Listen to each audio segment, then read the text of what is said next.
Hi, this is Dr. Anirban Chakraborty.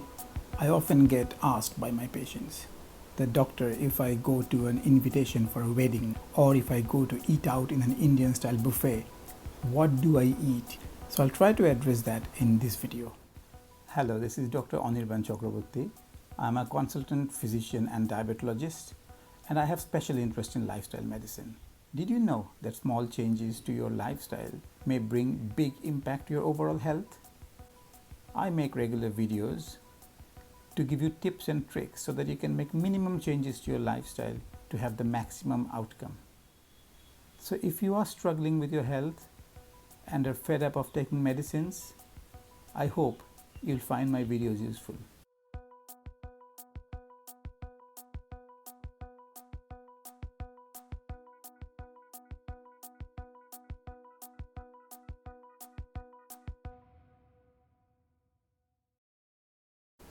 So we are talking about what to eat when you go to an invitation, a wedding, a buffet, to eat out, etc. So I'll take you through the normal menu that we have in a standard buffet or a wedding, and I'll try and explain to you which ones are the good bits, which ones are the bits to be avoided. So if you can follow that, hopefully that will stop you from your blood glucose shooting high up after one of these episodes. It's quite important that you follow my 10 tips to keep diabetes under control. So you make sure that you check your blood glucose the next morning, and if needed, adjust your medication. So hopefully this video will be useful for you. Okay, let's have a look at what we have typically in an Indian buffet. So we generally have some starters. We have some kachori or puri type of thing. Then we have some vegetarian items. Often we have some potato in there. Then we have some dal, and often for non-vegetarians we have some fish fry type of things or some vegetarian fries. Then we have some rice. Occasionally we have pulaus as well. We have some non-veg items. For example, here we have some prawns, we have some fish here, typical Bengali fish. Then we have some chicken and some mutton. Obviously vegetarians will have other options, but they're very similar. Then we have the dessert section with some chutney, some mithai. Here we have malpua and some shondesh, and ending up with some kheer. So if we go into a bit more details of these items one by one, the starters generally are made of protein. Like as you can see here, it's made of paneer. You can occasionally get chicken kebab or fish kebab. They're generally good for you. Obviously the cooking medium, the oil, is a problem or could be a problem. So if we go to the main course, these are generally made of atta or maida plus oil, so these are not good for you. So if you're very fond of them, just have one of these, but do not overindulge on these. These are harmful for everybody.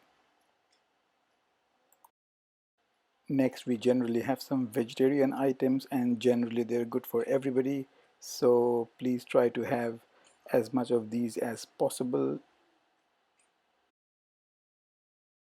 Vegetarian dishes made of potatoes are generally the most unhealthy of the lot, so try not to have too many of those. If you love them, just have one piece of potato.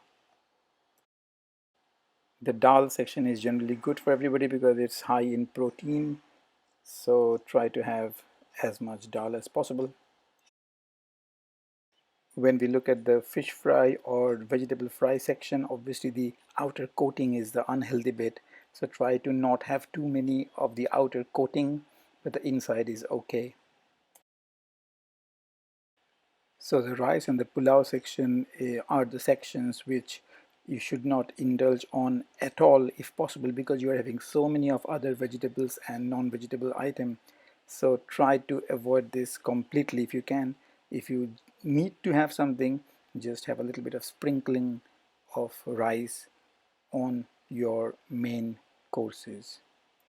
So the non-vegetarian or the vegetarian section are the good bits. So try to have as much as possible of these. These are tasty, these are healthy, these are full of protein, very low in carbohydrate. Vegetables may have some carbohydrate, but non-vegetarian items have very, very little carbohydrate in them. So they should not spike your sugar readings. If you are a diabetic patient, these will keep you full for longer. You can fill yourself up with these dishes.